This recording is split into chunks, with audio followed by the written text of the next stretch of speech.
Good morning everyone. मैं doctor Poonam Devi, assistant professor, शिक्षा शास्त्र विभाग, ज्वाला देवी विद्या मंदिर, पीजी कॉलेज, कानपुर। आज मेरी टीचिंग का विषय है वैदिक कालीन शिक्षा व्यवस्था एवं उसकी विशेषताएं। तो सबसे पहले हम जानेंगे कि वैदिक काल में शिक्षा को किन रूपों में लिया जाता था। शिक्षा शब्द के वैदिक काल में शिक्षा शब्द का प्रयोग विद्या, ज्ञान, बोध, विनय और अनुशासन के पर्याय के रूप में लिया जाता था। इन रूपों में भी शिक्षा दो प्रकार से दी जाती थी। प्रथम संकुचित रूप से, दूसरी व्यापक रूप से।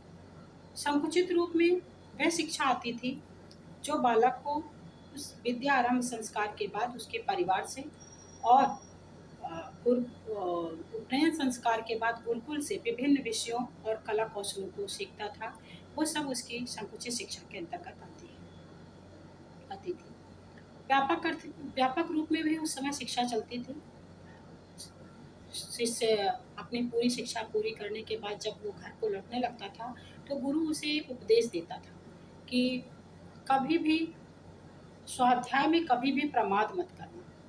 यह स्थिति बताती है कि वैदिक काल में शिक्षा को व्यापक अर्थ में भी लिया जाता था, क्योंकि इस उपदेश से यह स्पष्ट हो जाता है कि बच्चे को आजीवन ज्ञानार्जन के लिए, स्वाध्याय के लिए प्रेरित किया जाता था। वैदिक कालीन शिक्षा व्यवस्था की हम कुछ प्रमुख विशेषताओं पर यहाँ पर प्रकाश डालेंगे, जिसमें सबसे पहली विशेषता है कि यह शिक्षा संस्कार प्रधान थी। सबसे पहला जो प्रारंभिक शिक्षा बच्चे की शुरू होती थी वो विद्या आरंभ संस्कार से 5 वर्ष की अवस्था में ही शुरू हो जाती थी और यह शिक्षा परिवार में ही दी जाती थी। उच्च शिक्षा में प्रवेश के लिए उपनयन संस्कार कराया जाता था, जिसमें अलग अलग वर्णों के लिए अलग अलग आयु निर्धारित थी। जैसे ब्राह्मण के लिए 8 वर्ष, क्षत्रिय के लिए 11 वर्ष और शूद्रों वैश्य के लिए 12 वर्ष। शूद्रों को शिक्षा से वंचित रखा गया था वैदिक काल में, क्योंकि कहा गया कि शूद्रों का कार्य सेवा करना है और सेवा कार्य करने के लिए किसी प्रकार की शिक्षा की आवश्यकता नहीं होती है। दूसरी विशेषता यह आती है कि शिक्षा का प्रशासन और वित्त कैसा था वैदिक काल में। तो शिक्षा का प्रशासन जो उस समय था वैदिक काल में, वो जो है शिक्षा राज्य के नियंत्रण से पूर्णतया मुक्त थी। उस पे गुरुकुल पर पूरा गुरुओं का ही अधिकार होता था और छात्रों से उस समय कोई किसी भी प्रकार का शुल्क नहीं लिया जाता था। आय का जो स्रोत था वो 3 प्रकार का स्रोत था। एक तो दान स्वरूप जो प्राप्त हो जाते थे, धनिक वर्ग, समाज के धनिक वर्गों के द्वारा जो दान स्वरूप गुरुकुल को मिलता था वो था, और दूसरे भिक्षा, और तीसरी जो है गुरु दक्षिणा के रूप में जब शिक्षा समाप्त होती थी तो छात्रों के द्वारा गुरु दक्षिणा के रूप में अपने शिक्षकों को कुछ न कुछ उपहार स्वरूप दिया जाता था।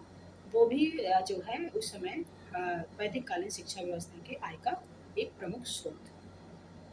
तीसरी विशेषता जो थी वो गुरुकुल प्रणाली थी।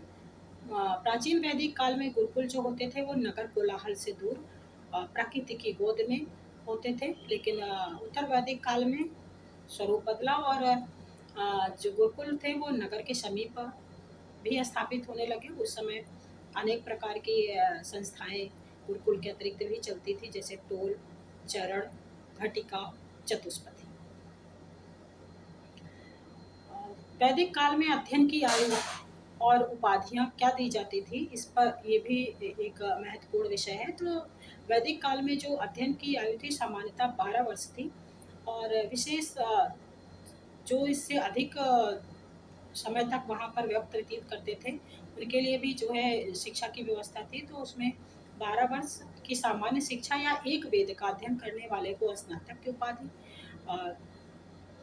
24 वर्ष तक या 2 वेद का अध्ययन करने वाले को वसु की उपाधि, और 36 वर्ष या फिर कह लो कि 3 वेदों का जो अध्ययन करते थे उन्हें रुद्र की उपाधि, और 48 वर्ष यानी कि 4 वेदों का जो अध्ययन गुरुकुल में करता था उसे आदित्य की उपाधि प्रदान की जाती थी।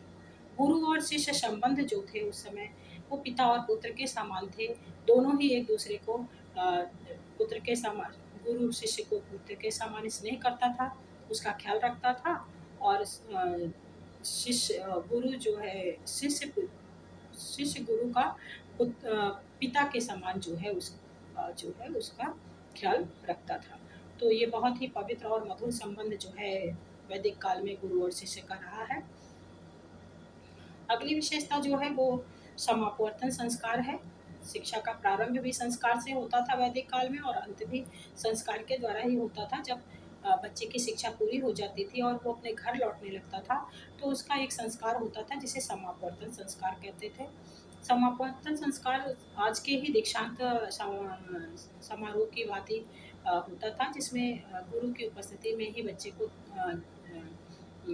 की शिक्षा को बच्चे को समापवर्तन संस्कार दिया जाता था। उस समय गुरु बच्चे को उपदेश देते थे कि गृहस्थ आश्रम में जाने पर जो भी गृहस्थ आश्रम के कर्तव्य हैं उसको पूरा करना, समाज की सेवा करना, राष्ट्र के प्रति अपने कर्तव्यों का निर्वहन करना, और स्वाध्याय में कभी प्रमाद मत करना। इस तरह से गुरु जो है कुछ उपदेश दे करके छात्र को गुरुकुल से विदा करते थे और छात्र को अपना गृहस्थ आश्रम में प्रवेश की अनुमति देते थे। वैदिक कालीन शिक्षा व्यवस्था यद्यपि कि पुरानी है, लेकिन आधुनिक शिक्षा व्यवस्था में उससे बहुत ही चीज़ें ग्रहणीय हैं। और आज की अगर शिक्षा व्यवस्था की खामियों को दूर करना है तो बहुत सारी चीज़ें हमें जो है वैदिक कालीन शिक्षा व्यवस्था से ग्रहण करनी होगी। धन्यवाद।